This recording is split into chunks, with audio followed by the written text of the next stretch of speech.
Hello, I'm Kev, your living proof that you're never too old. I'm sat here in my pretend Gotham City that I made out of boxes and cardboard and paper because I got this in the post today. I've forgotten it existed. Let's get one of these lamps on it properly so we can see what it is. I have a copy of The Killing Joke, the new animated movie from DC, Blu-ray version. Didn't realise that all of the ones ordered on Amazon are these limited edition ones which come with a little Joker model. So if we whip that out of the box, have a look to see what, so there you go, we have a box. We have very cool Joker figure. Let's block me off so you can have a proper look at him. And again, the light's a bit rubbish in here, but that's because it's illuminating me, not the figures. Hold on, let's get the lamp on it. There you go, now you can see him properly. And put a building behind him. There you go, we have the Joker. It's a pretty cool little figure, wasn't expecting it. So quite happy to have that thrown into the collection. And of course we have the Blu-ray. Now, it's another one of these DC things where there seems to be mixed reviews out on the internet for it. I asked Twitter a few minutes ago whether or not I'm allowed to like this one, because obviously, as you all know, I'm a fan of Batman vs Superman and Suicide Squad, and apparently that makes me wrong.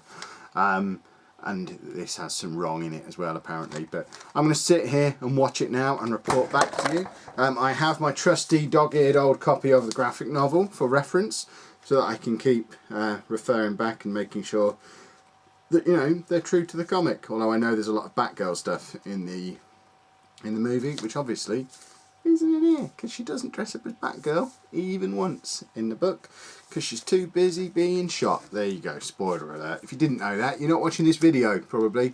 So I am going to go and watch that movie now. I believe it's about 90 minutes long. Probably won't make you lot stick around. We'll probably pause. And then I'll come back afterwards and let you all know what I think of it. So yeah, I'll go and do that now. Right, I've just finished watching the movie. Initial reactions, I kind of for once agree with other people, and I don't like doing that. I do like to be Mr. Contrary, but I don't understand what the prologue was all about. Basically, what they've done is, it's not an hour and a half long like it said on the box. It's an hour and 10 minutes long maybe. It's certainly only 70-75 minutes since I did the first part of the video. I've got so much shade on my face because of this city skyline next to me. There you go, look, you can see me properly now. Lucky old you lot. I can move my Joker onto there as well. There he is, look. Yeah, it was an hour and 10 minutes long, no more than that. But the first 25-30 minutes were not related at all to the book. It was a good Batgirl story, similar to the sort of thing that we used to get on the Batman animated series. It was great to have Kevin Conroy and Mark Hamill back involved, and whoever it is who does the voice of Batgirl, I forget what her name is, and I'm a monster because of it. Tara Strong, there you go. It was fantastic having all the right actors on there. It was like reliving my childhood, having all them on there, and obviously I do sometimes watch Batman while I'm washing up as well, so it's not just my childhood. So it was pretty cool, but it wasn't at all related to The Killing Joke, to the point where for the first half hour the Joker's not mentioned, he's not in it. We have this villain that I'm certainly not familiar with, I've never come across him before. There's a very odd scene with Batgirl and Batman, which I'm sure you all know about. Didn't seem necessary at all. Although I can kind of see from a storytelling point of view why you do it to... Well, there's two reasons for... Basically, I mean, spoiler alert, here you go. If you don't want to know what happened, stop watching now.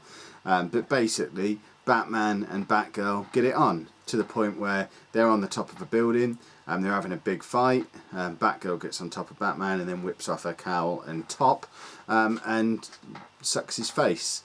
And they do naughty business. Two reasons for that, I guess, storyline wise. Firstly, it gives Barbara a reason to not be Batgirl anymore, because they don't want her to be Batgirl when the Joker turns up knocking on her door. She needs to just be sort of in there making her dad a hot chocolate or some kind of mystery glass full of spirits, which is what she actually did in this, rather than hot chocolate. So I don't know, she was giving him a half pint of vodka or something, but the Joker ended up drinking it anyway. So that's one reason for making Batman and Batgirl get it on. But then I guess it also makes it matter even more to Bruce what happens to Barbara later on. Although really, I think he's probably pretty miffed in the graphic novel. He doesn't need to be swapping bodily fluids with the girl to be not best pleased that she's been paralysed by a maniac. But I can kind of see why they've done it. There were probably better ways to go around doing it, but take that scene out and the first part is fine, but it had no place in the Killing Joke. And personally, I would have rather this was 40 minutes long and was just true to the book, rather than being an hour and 10 minutes long with just an episode of something else stuck on the front of it. There were probably other ways you could have made it longer if you didn't feel like you could charge 10-15 quid for a 40-minute movie. Although really, if you look at the original book, I mean, I don't know if it's got page numbers in it, but it's not thick. I mean, look at the thickness of that compared to the thickness of a Blu-ray. It's thinner than a Blu-ray. It's a small book, and they charged $11.99 for this whenever I bought this 5-6 years ago probably. So, you know, you could have done it as a 40-minute thing and people would have gone nuts over it, because they went nuts over this, and this takes 20 minutes to read unless you really like looking at the pictures a lot and sort of dwelling on what's going on. So yeah, lose the first bit. Someone did tweet to me as I was watching it, just fast forward the first half hour in, it's pretty much word for word what goes on in the graphic novel, and it is. To the point where you could probably sit there with the book open in front of you whilst watching it, and certainly for the first half of the book probably it is literally word for word. When Batman goes to visit the Joker, when Joker's buying the fairground thing, when they start doing the flashbacks, and all that stuff's done really well. When they do the shooting of Barbara, all of it is word for word lifted straight out of the book and done really, really well. Fantastic acting, awesome animation, the art style, it looks like the pages of the book have come to life. You've got a lot of iconic shots in this graphic novel, and they pull them all off brilliantly, particularly that one, the really famous one where you have the Joker turn up with his Hawaiian shirt and his camera ready to shoot Barbara, and then also the shot where Joker is just been sort of thrown in the vat of chemicals, comes out and does that face. They do that scene really well in the movie as well. Once you get past sort of the first half of the graphic novel, they add a little bit more with the whole music and atmosphere, and just move slightly away from the original script slightly, but do it really, really well. And then it follows the book, and it's one of the best graphic novels of all time. It's a good story, and it's been put together as an animation really, really well. If you forget the first half hour, which, like I say, make that a standalone episode of something else, and that's perfectly good as well, but it just doesn't have a place as part of this story. And as is compulsory with anything to do with superheroes, now you have to watch past the credits, and you get, I guess, some satisfying payoff to make more sense of what they've done earlier on in the film. But yeah, I hate saying what I know other people are saying, but for once I actually agree with the masses. First half hour just doesn't need to be there, but it's watchable, it's enjoyable if you ignore the fact that it's not related to the actual story. But once it gets into the actual Killing Joke book, it was fantastic, well acted, well animated.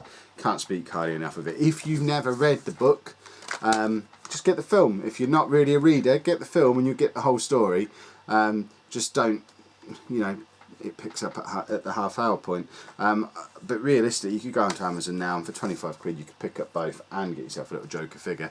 I'd do that. I'd read it, then I'd watch it, then I'd play with my Joker figure, then I'd do it all again, because it's that good. So get it watched, get it read. It's just a fantastic story. You owe it to yourself as a nerd, and you must be a nerd if you're watching this channel. You owe it to yourself as a nerd to be familiar with this story, because you already know all the iconic images from it anyway, even if you've never read it before or never watched it before. So let me know in the comments what you thought of it. How did you feel that first half hour fitted into the rest of the movie? How could you have done it differently? Would you have been happy paying full price for something that was only 40-45 minutes long, or did they need to add something extra in? And if they did, what could they have added that wasn't that, or were you happy with what was there? Loads of questions there for you to be getting on with in the comments. But other than that, if you've enjoyed my little video review of the Killing Joke in comparison to the original graphic novel, then make sure you pop a like down there for me. Subscribe to the channel if you'd like to see more, and thank you very much for watching.